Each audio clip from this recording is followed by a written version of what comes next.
Welcome back. I'm Rick Sanchez. There is very troubling information tonight about Bishop Eddie Long, powerful, well-known reverend and pastor who has a television show, one of those mega churches with 25,000 people in it.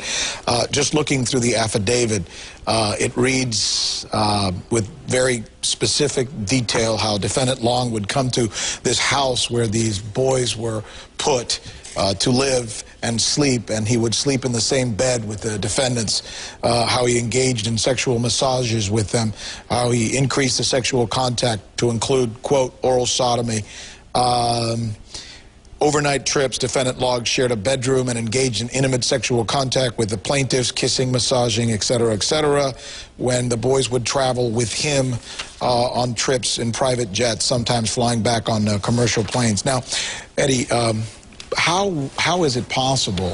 You know, I'm just asking myself, and a lot of people are probably wondering as they listen to this, how do you coerce someone to do something like this based on the Word of God, for example? What does God, what does religion have to do with these things? What do they say took place? Was there some kind of ritual or something? At this point, we haven't spoken with these two young men. We've spoken with their attorney. And so basically, what we have to go on is the documents we've been talking to from here. But when you read through this, one of the things that it mentioned several times is that essentially what they accuse the bishop of doing is kind of creating this atmosphere where engaging in the words here, engaging in a sexual relationship was a healthy component of developing your spiritual life. That's exactly, that they say that that's what the bishop had convinced them of. And there's a couple of stories in here where this was a ritualistic thing that happened, that at some point he had chosen, and you'd mentioned this idea of Bishop being Bishop Long's spiritual sons, and that in these documents it says that this was actually like a private ceremony that had taken place. Kind of like wedding vows. Yeah, like a covenant that had taken place between Bishop Long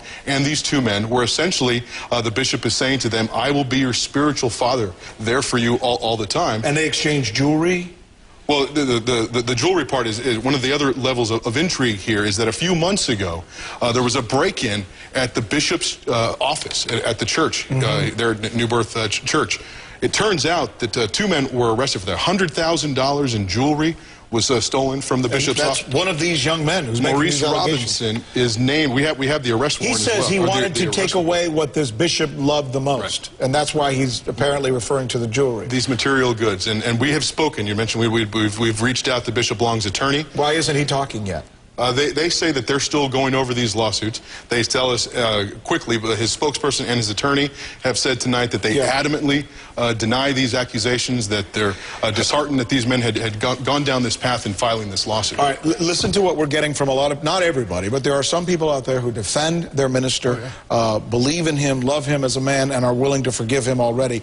Let's go to some of those if we can. Rick Sanchez, stop it, stop it, stop it. Eddie is a man of God. Here's the next one that comes right after that. I don't care what the lawsuit says. Our man of God would never do anything like that. And there's one more. Until Bishop Long admits doing it or there is video evidence of this sick act, I refuse to believe it. So there is a small consensus forming of people who truly believe in this, who are saying, no, this can't be true. Now, B.J. Bernstein answered those people today during her news conference, and I want to share this now with our audience. Go ahead. Take that, D, if you got it, please.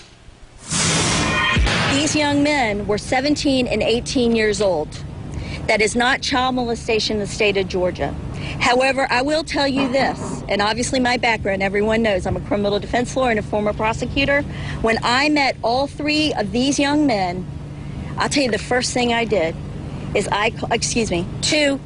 I met these two young men, I did the first thing, and the most important thing was I picked up the phone and I called federal authorities. I have to go ahead and speak out now because there are kids at risk. There are young men at risk, and that's why we've gone ahead and filed suit today. All right, that's obviously not the sound that we were talking about, but at one point she goes on to say that this is not about the church. She says there are many good men in that church who can take over this organization and continue preaching the Word of God. So she gave a pretty direct answer to what Defendant Long is doing in this case. It's a heck of a story. And I've spoken with her as well, and she says, look, for these two young men to come out and make these accusations is incredibly difficult for them as well, because they're young men. Right. And then there's the whole issue of whether they're gay, and apparently she said that they're not. They tried to have girlfriends, but he blocked that. In fact, let me see if I can read you that real quick, because I thought that was interesting as well. Coming I think back she talked here, about how it's affected their relationships in today's world. This is interesting. When the young males, confused by the sexual contact with defendant Long, find girlfriends or engage in sexual contact with females pursuant to their own desires, defendant Long initially attempts to block those relationships by increased contact and spiritual talk as to the covenant between the spiritual son and himself. It's creepy, but it is what it is. These are allegations. Bishop Long will have obviously a chance to defend himself. We invite him to come on the show and give us his perspective on this, as we do his representative. Eddie, thanks. We'll talk about this. We've made that reaching out to Bishop Long tonight, so everybody knows. We've tried repeatedly today. All day long. As soon as this was filed this afternoon, we've let them know that anytime the bishop wants to come out and speak to him, and the answer has one of his people are saying that, look, they're still looking over the paperwork. They're still looking over these complaints. This has obviously happened in the last few hours, so that... no response. Yeah, no response. Okay. So far.